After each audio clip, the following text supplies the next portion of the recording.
Hi friends, ఇప్పుడు ఇంట్లో పిల్లలు ఉంటున్నారు కదా, వాళ్ళకి ఏదో ఒకటి తయారు చేసి ఇవ్వమంటారు. అందుకని ఐస్ క్రీమ్ అయితే కంపల్సరీ అడుగుతారు ఏ పిల్లలైనా.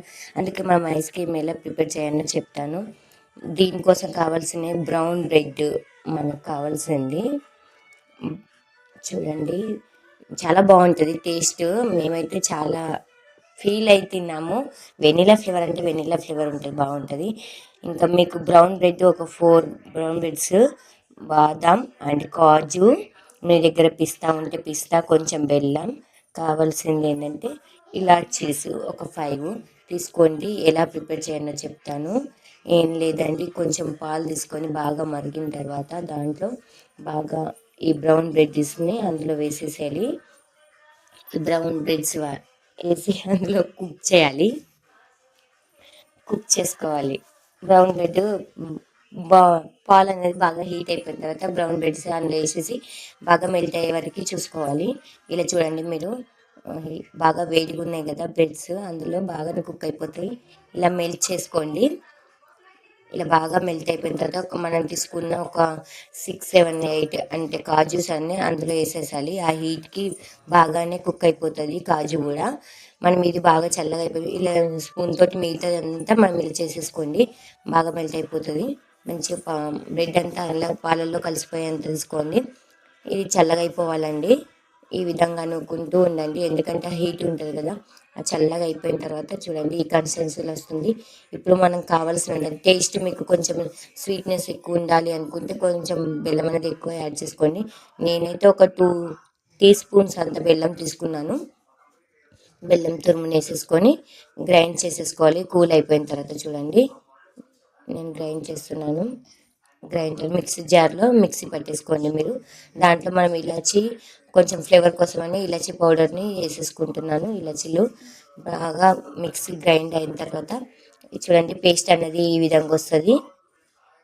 చూడండి, ఇప్పుడు ఇందులో మీకు కావాల్సిన డ్రై ఫ్రూట్స్, మీ ఇంట్లో ఏమేమి డ్రై ఫ్రూట్స్ ఉంటే అవన్నీ యాడ్ చేయండి. చిన్న చిన్నగా ముక్కల్లాగా చేసేసుకొని, నేనైతే ఈ కొబ్బరి తురుముతో బాగా తురిమేసుకొని పెట్టేసుకున్నాను.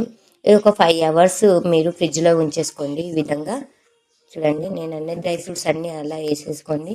ఈ విధంగా ఒక 5 hours, ఆఫ్టర్ 5 hours తర్వాత తీసేయండి. చూడండి, అది బాగా కూల్ ఉంది కదా, అందుకని కొద్దిగా వాటర్లో పెట్టాను. అంటే కట్ చేయడానికి కూడా రాదు కదా, అందుకని ఇలా పెట్టేసి కొద్దిగా ట్యాప్ చేయండి. ట్యాప్ చేస్తుంటే అది మనకి కొంచెం కొంచెం మెల్ట్ అయిపోతుంటుంది తీస్తుంటేనే. చూడండి ఈ విధంగా వస్తుంది.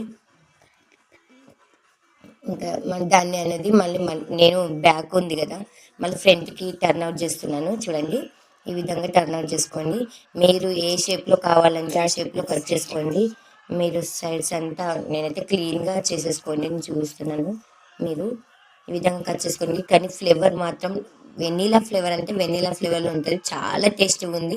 మనం బయట అయితే ఇది చాలా తక్కువ ఖర్చుతో మనం ఇంట్లోనే ప్రిపేర్ చేసుకోవచ్చు. పిల్లలకి ఎన్నిసార్లు ఇంకా డే బై డే కూడా మనం తయారు చేసి ఇచ్చిన వాళ్ళు ఈజీగా తింటారు. టేస్ట్ మాత్రం చాలా బాగుంది. ఇవి పెడతండి 4 బ్రెడ్కి. మనకి బయట అయితే ఒక ఐస్ క్రీమ్కి ఖర్చు చాలా అవుతుంది. మ్యాక్సిమం పిల్లలు తినేటైతే 70-80 రూపీస్ అంటారు. ఇలా అయితే మనం ఫ్యామిలీ మొత్తంగా తయారు చేసుకొని మంచిగా తినొచ్చు. మేమైతే 5 members ఉన్నాము. ఈ 5 members మేము తయారు చేసుకున్న 4 బ్రెడ్స్కి హ్యాపీగా తిన్నాము. ఇంకా చాలు అనే అంతవరకు పిల్లలకు సరిపోయింది.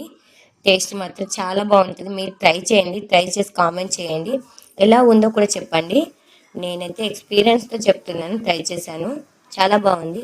Please like and subscribe, support and comment చేయండి please friends. Thank you for watching my video. ఎలా ఉందో టేస్ట్ చేసి మళ్ళీ వచ్చి కామెంట్ చేయండి ఫ్రెండ్స్. నేను చాలా ఈజీ మెథడ్లో ఇంట్లో ఉండే పదార్థాలతోనే పిల్లలకి ఈజీగా మన కుకింగ్ కోసం పెడుతూ ఉంటాను వీడియోస్. ఈ మధ్యలో లాంగ్ వీడియోస్ పెట్టక చాలా రోజులు అయింది, బట్ పెడుతూ ఉంటాను. ఇకపైన పిల్లలకు సంబంధించి బాగా పెడతాను. మేమైతే ఈ షేప్లో కట్ చేసుకున్నాను, మీరు ఏ షేప్లో అయినా కట్ చేసుకోవచ్చు. Thank you friends watching my video.